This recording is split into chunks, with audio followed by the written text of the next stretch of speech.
Bienvenue dans l'histoire fascinante du journal Le Nouvelliste, un pilier de la presse haïtienne depuis ses débuts en 1898. Cette saga commence avec Guillaume Cheraki et Henri Chauvet, qui sans le savoir, donnent naissance à une aventure marquante. En 1898, la première édition du périodique Le Matin, ultérieurement renommé Le Nouvelliste, voit le jour grâce à la coopération entre Guillaume Cheraki et Henri Chauvet, un écrivain et député de Port-au-Prince. Le siège social se trouve au 19 rue Bonnefoy, et le mystérieux auteur Ignotus donne vie au journal. En 1899, des difficultés obligent Cheraki à suspendre la publication, mais Louis Boutin, un important annonceur, l'acquiert et nomme Oswald Durand rédacteur en chef. Le journal devient Le Nouvelliste en août 1899, avec Cheraki comme directeur propriétaire et Chauvet en tant que rédacteur en chef, marquant une nouvelle ère pour la presse haïtienne. En 1909, Henri Chauvet, imprimeur et dramaturge, devient associé du journal Le Nouvelliste, tandis que Paul Fortuné Andréoli est désigné administrateur. Chauvet acquiert ultérieurement le journal au nom de son fils Ernest Georges Chauvet, marquant le début de l'ère Chauvet. Au fil des années, Le Nouvelliste s'ancre dans les habitudes des lecteurs, traversant des moments clés de l'histoire haïtienne. En janvier 1919, Henri Chauvet confie la direction du journal à son fils, Ernest Georges Chauvet, qui cumule les rôles de directeur et de rédacteur en chef. En 1920, un conseil exécutif est formé, comprenant Ernest Georges Chauvet, Frédéric Duvigneau et le poète Léon Lalot. Ces personnalités influentes du milieu intellectuel guident le journal à travers les tumultes politiques. En 1937, Ernest Georges Chauvet devient ministre d'Haïti à Londres, et Frédéric Duvigneau est nommé secrétaire d'État de l'Intérieur. Max Duval et Kléber Georges Jacob prennent alors la relève en tant que rédacteur en chef et administrateur, assurant la continuité de l'aventure journalistique du Nouvelliste.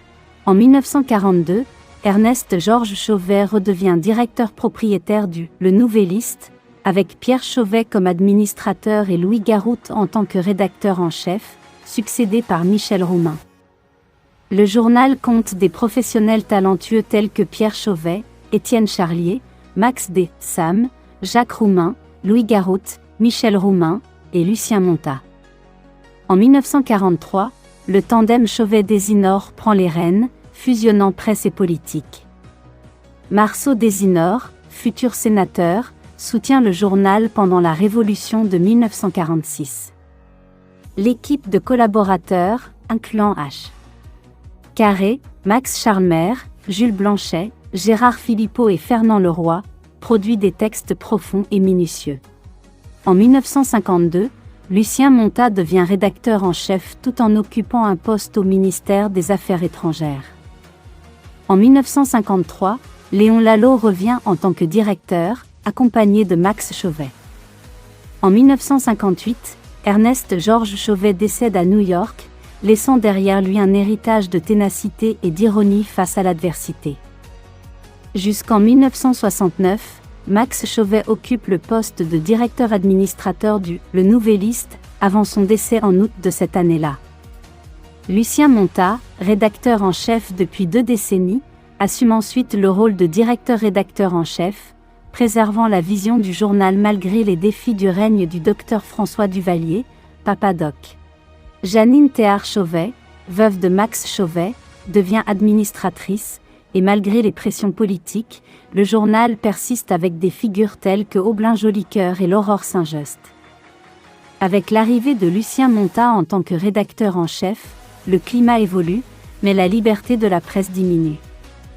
En 1983, Janine Chauvet passe la direction à son fils, Max Chauvet, marquant une nouvelle ère avec un nouveau format tabloïd. Malgré des époques mouvementées, le journal, avec des journalistes tels que Carlo Désinor et Gary Victor, navigue à travers la fin du règne de Dr François, des défis post-Macoute et un embargo commercial. Le décès de Lucien Montat en 1993 laisse un héritage important, mais Max Chauvet, soutenu par ses compétences en gestion, introduit des changements structurels et la rentabilité pour la première fois. L'influence de Max Chauvet et de Carlo A. Desinor se manifeste dans la modernisation du Nouvelliste, avec des journalistes tels qu'Anaïs Chavenet et Rodney Saint-Éloi. Malgré les défis, le journal continue de progresser avec une équipe mêlant anciens et nouveaux talents. En 1983, le Nouvelliste, sous la direction de Max Chauvet, adopte un format tabloïd économique, restructure sa pagination et améliore sa salle de nouvelles pour faire face aux défis de la fin du règne de Baby Doc. La collaboration réussie entre Lucien Montat et Max Chauvet se poursuit malgré la disparition de Montat en 1993, laissant un héritage face aux défis post-Macoute et à l'embargo. Sous la direction de Max Chauvet, le journal s'adapte avec succès aux périodes difficiles, introduisant des changements majeurs pour accroître sa rentabilité.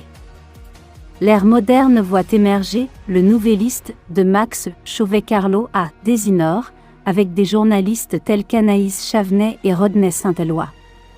Des événements marquants tels que le centenaire, le déménagement vers la rue du Centre et l'introduction de la couleur reflètent des évolutions significatives.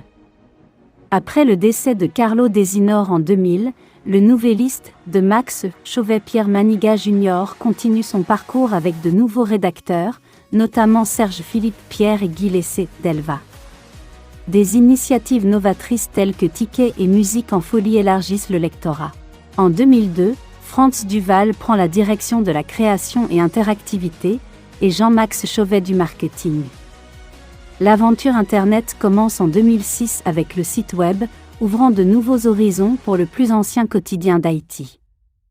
En conclusion, l'histoire du journal, le Nouvelliste, représente une saga fascinante et résiliente, ancrée dans les pages de la presse haïtienne depuis sa première édition en 1898.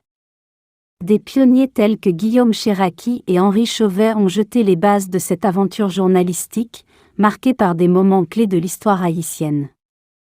Voilà, nous arrivons à la fin de cette vidéo. N'hésitez pas à vous abonner à la chaîne YouTube de Damas Sterling David Jr. et à partager vos commentaires, questions, suggestions ou impressions concernant cette vidéo. Un grand merci à vous et à très bientôt.